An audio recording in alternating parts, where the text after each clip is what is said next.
Hello, I'm Greg Rutke of Rutke Mods, and welcome to episode 6 of season 3 of my Mac Pro series. In today's episode, we'll be explaining to you how to install Mojave on an unsupported Mac Pro, whether it be a 3.1 or 4.1 that hasn't been flashed. And in today's episode, we'll be showing you how to do that. This will also help you if you're setting up a 5.1 Mac Pro without GPU support.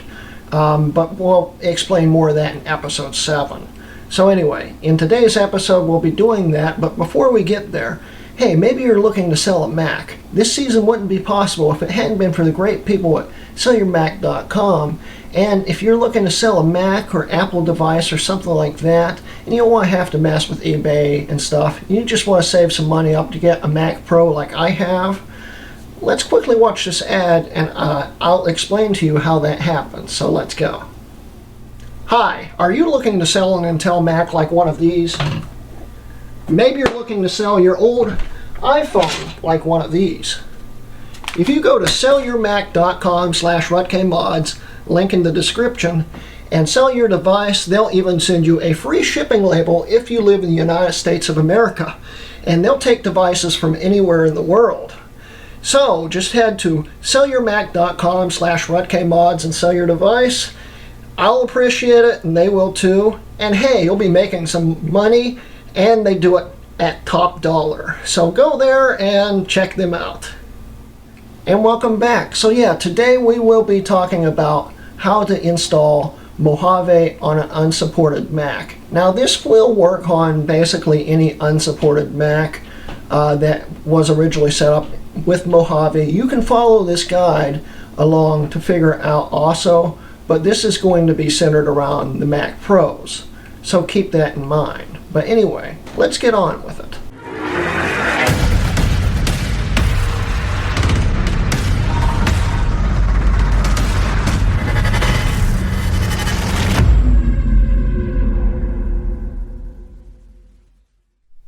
Okay, so welcome guys to my Mac Pro 3.1, aka the early 2008 model that we talked a lot about in season 2.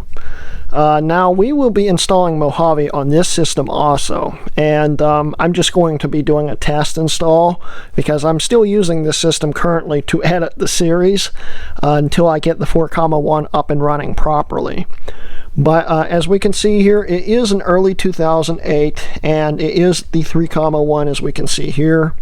And currently we are running my HD 2600 XT in it.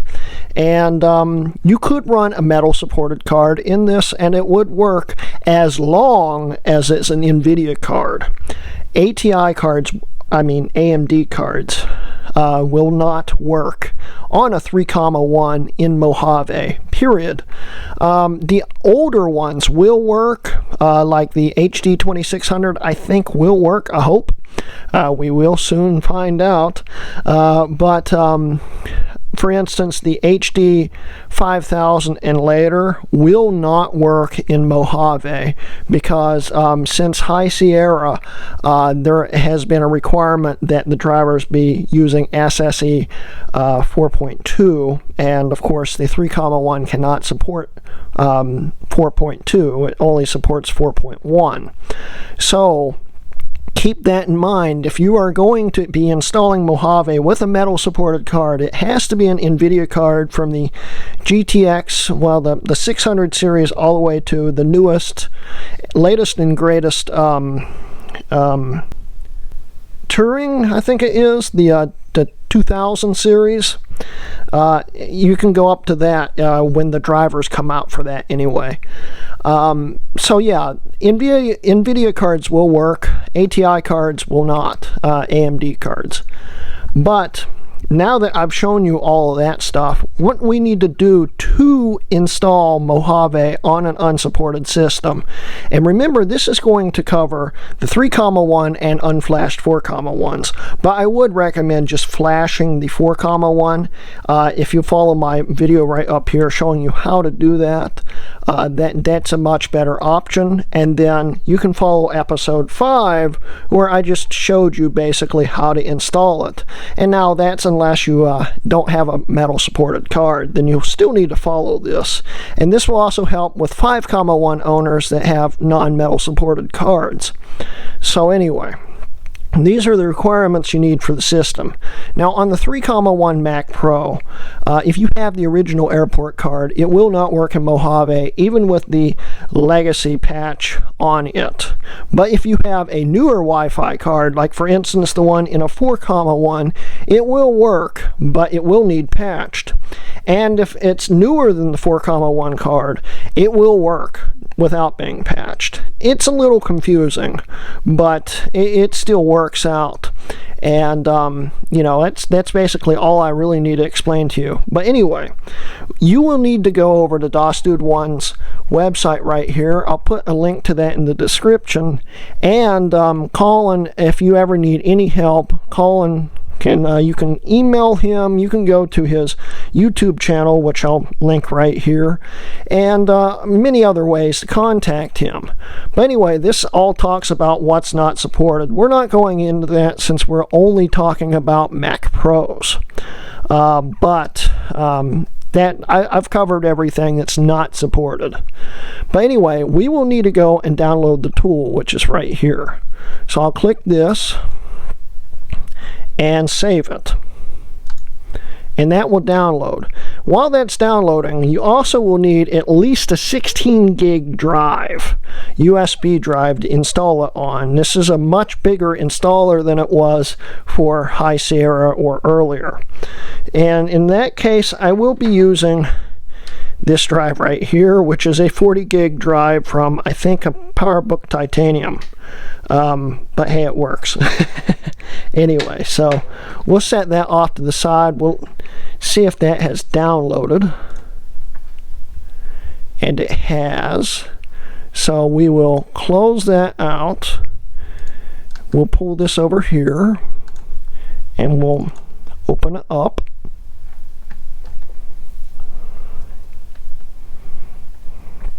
Now what you'll need to do is, first off, I'd recommend plugging in the USB drive. So we'll set the drive down here and plug it in. And you'll want to go over to Launchpad, open up your disk utility. And currently this has a High Sierra installer on it, but we're going to wipe it. So what you'll want to do is you'll want to select the drive. If you need to see all the devices, if you go up to the View menu, you can select all devices here, and it will come up with the main drive. We want to erase the main drive. So it is not letting me erase anything right now. I wonder why. Oh, it's the main drive, duh. This is the installer, I think. No, this is. I'm getting all confused now. Okay, this is the installer we need to erase. I don't want to erase my main drive.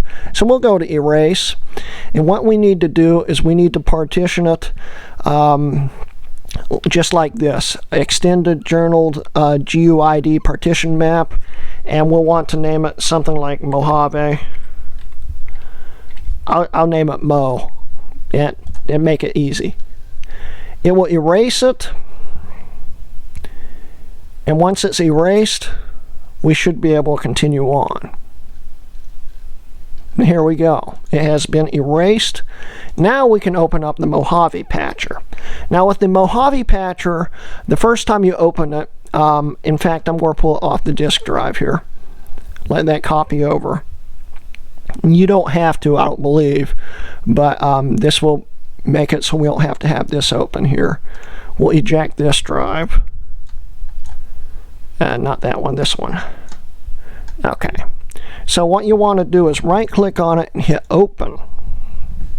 And this will get past the gate, the security thing. It's going to verify it, and then it should give you an error saying it's from an unidentified developer.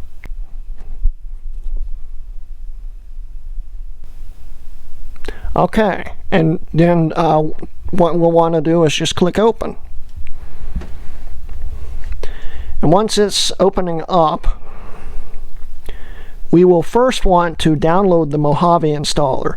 Now you can get the Mojave installer from a supported Mac and download it and use it from there. But Collin's tool actually has it built in. And what you'll want to go is go to, well, it's not in Patcher. Here we go. What we'll have to do is go up here and go to download macOS Mojave. It will ask if it's all right, blah, blah, blah. We hit yes. And we'll choose where to put it. I'll put it on the desktop and save.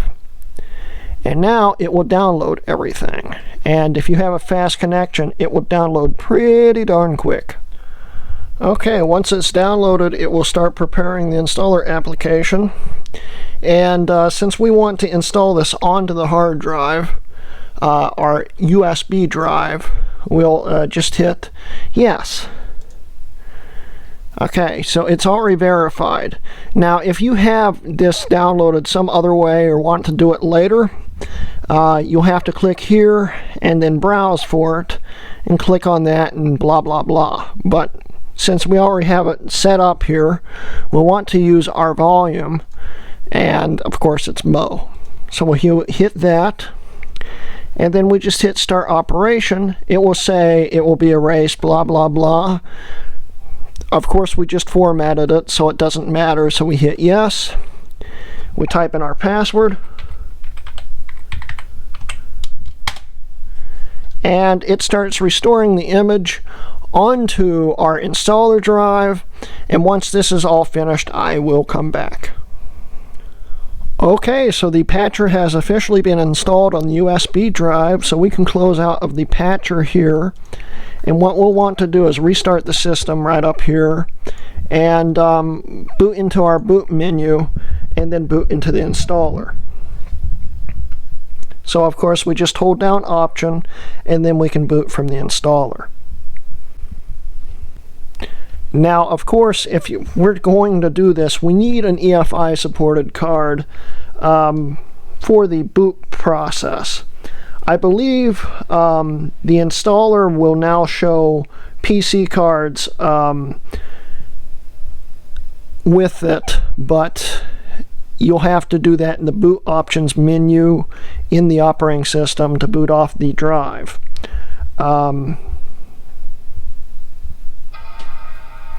But anyway, the system is now restarting, and we'll boot into the installer from that.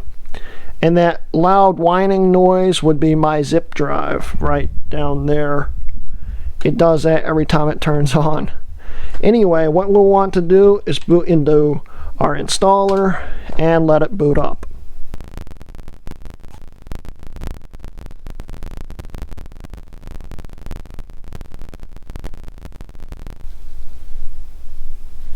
And welcome to the Mojave installer. Now, we will be covering a lot of things in a second. I am going to finish up episode 5 first, but well, I'll just be right back, so 1 second. Okay, so now that I have finished episodes 5 and 7 in this little break I had here, we're back to episode 6, where I'm showing you how to install everything on an unsupported system.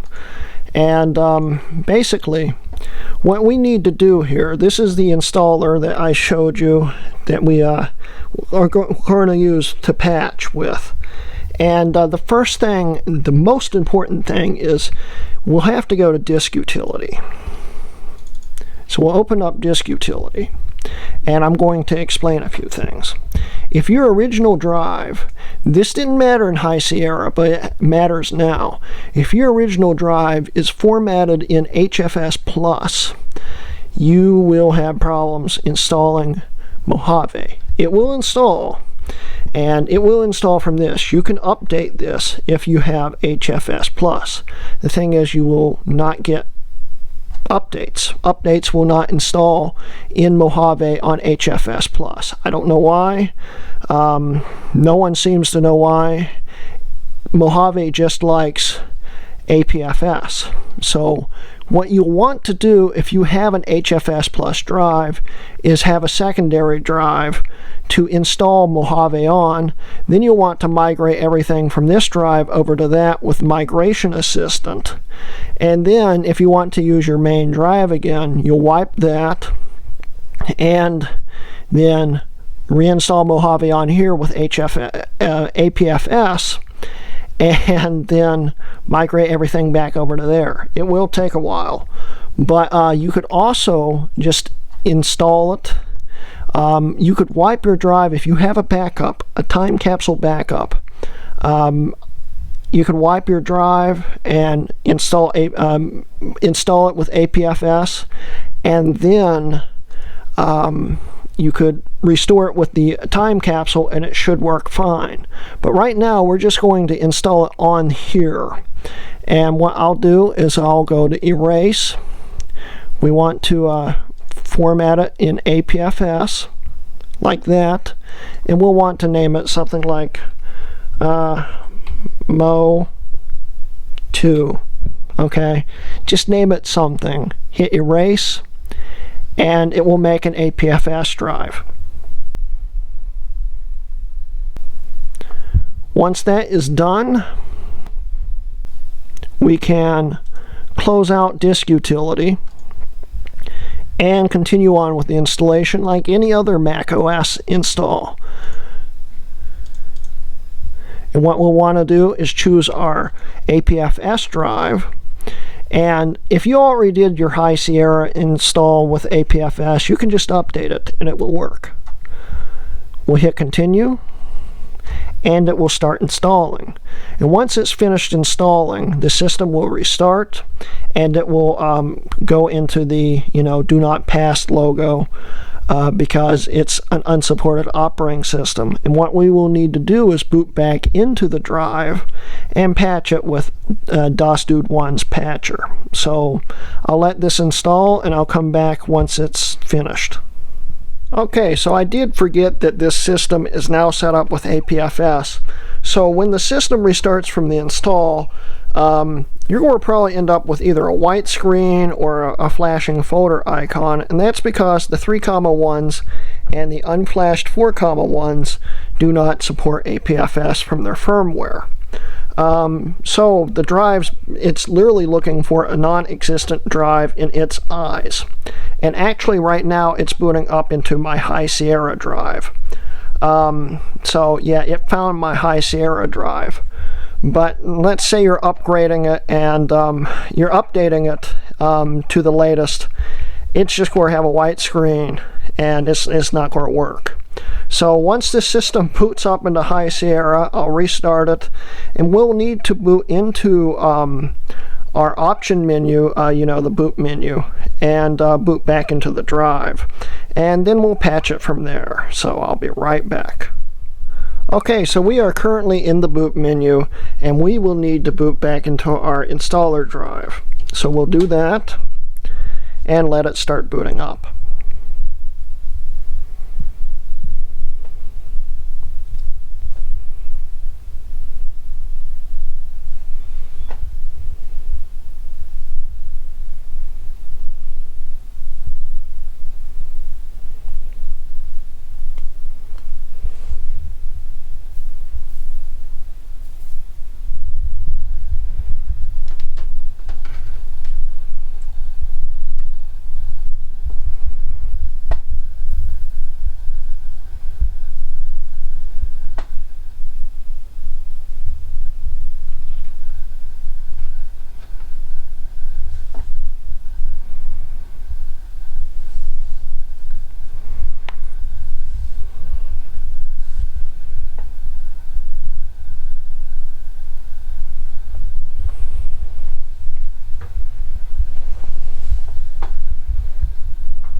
And welcome back into the Mojave installer / patcher. Now what we will need to do is we will want to use his patch stuff here.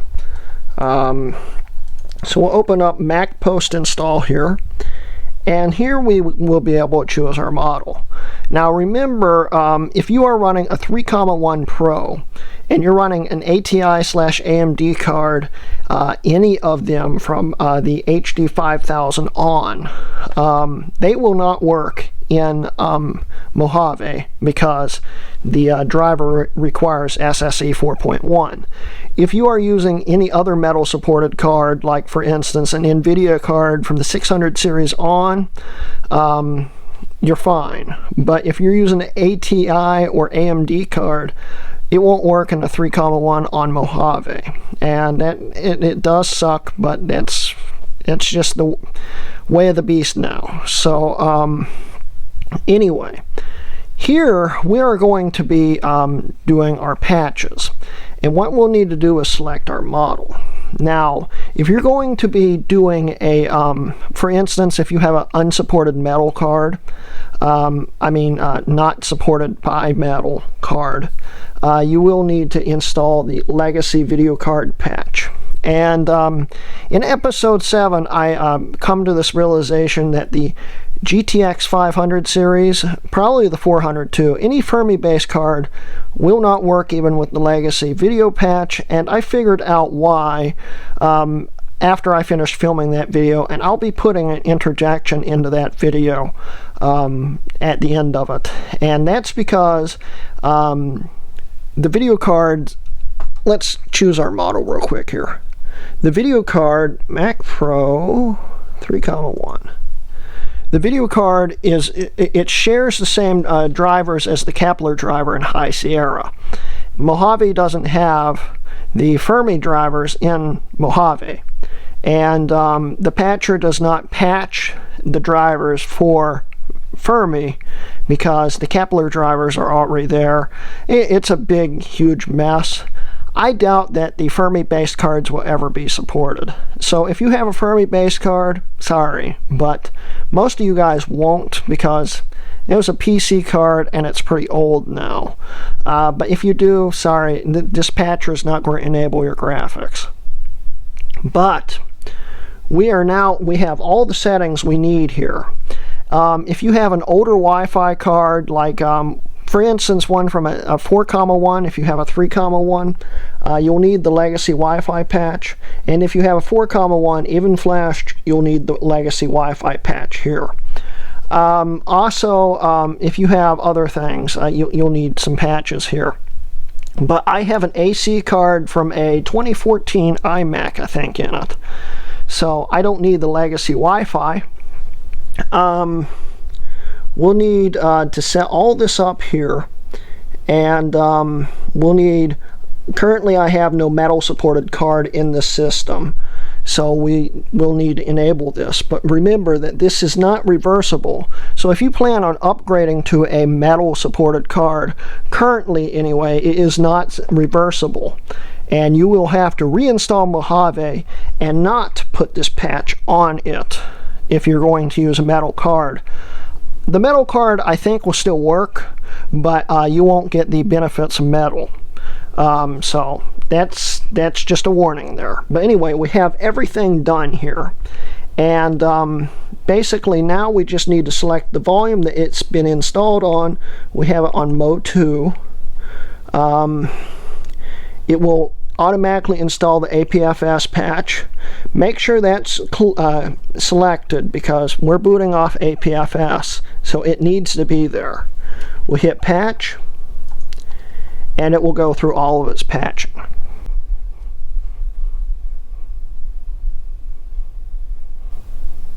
Okay, so now you can hit reboot. For the first time doing this, you do not need to do the force cache rebuild. If you want to, it won't hurt anything. But we are going to reboot, and once the system restarts, it should start booting into Mojave.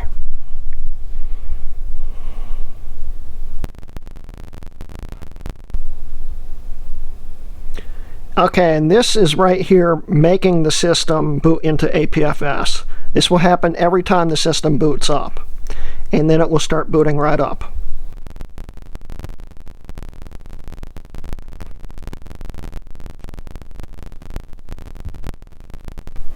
Okay, and welcome to the setup screen here. Welcome to Mojave. Now, here, if you are updating your current install, you'll just go into the setup screen for all the new features. But since we did a fresh install, we'll go through this really quick. I'm going to skip my Wi-Fi right now.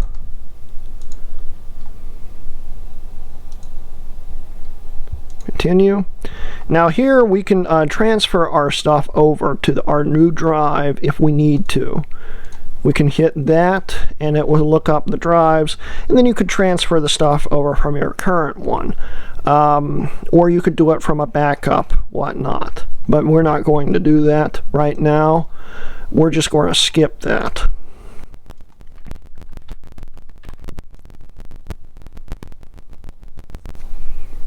Okay, here is the most important part. If you're using a non-metal GPU, I'd recommend using the dark theme. Okay, you can use the light theme, but there will be some issues. I'll show you that at the end of the video. But if you're using a metal supported GPU, you can use either theme and you'll be fine. And welcome to Mojave.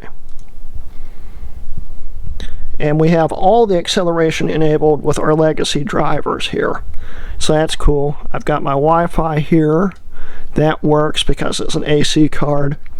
If we go over to About This Mac, since this isn't connected to the internet, it's not going to tell you which version it is. But if it was connected, it'd say early 2008, and I can prove that it is early 2008. Here we go. Mac Pro 3,1.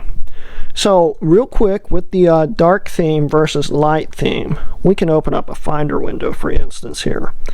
And if we go over to System Preferences down here and go over to General, if we use the light theme, watch what happens. It actually, yeah, here we go. Top bar is a dark color. The menus are dark, and the side on the windows are dark. It's just a glitch with the what we're using here is High Sierra drivers. That's what the patch is, and that enables the full OpenGL instead of the metal. So it does cause some glitches. That's why we all recommend you use the dark theme, because there is no glitches. So that's the only problem with it. But yeah, that's basically how you set up Mojave on an unsupported Mac. And if you guys followed this with and wanted to do it on a regular Mac, not a Mac Pro, I hope this helped. But hopefully everyone that did it on a Mac Pro, like a 3,1 or unflashed 4,1, although of course I'd recommend just flashing your 4,1 and doing it from the App Store. It's easier in some ways, but still, here you go. That's how you do it. And so basically that's the end of today's episode. Guys, don't forget, I do have a Patreon now. If you'd like to support me, I'd greatly appreciate that. I'll have a link at the end of the video and also down in the description. Also, if you're thinking about selling an Apple device, sellyourmac.com/rutkmods. It'd help me out and it'd help you out because you get some money out of it. But anyway, thank you guys for watching today's episode, and this has been a Rutk Mods video.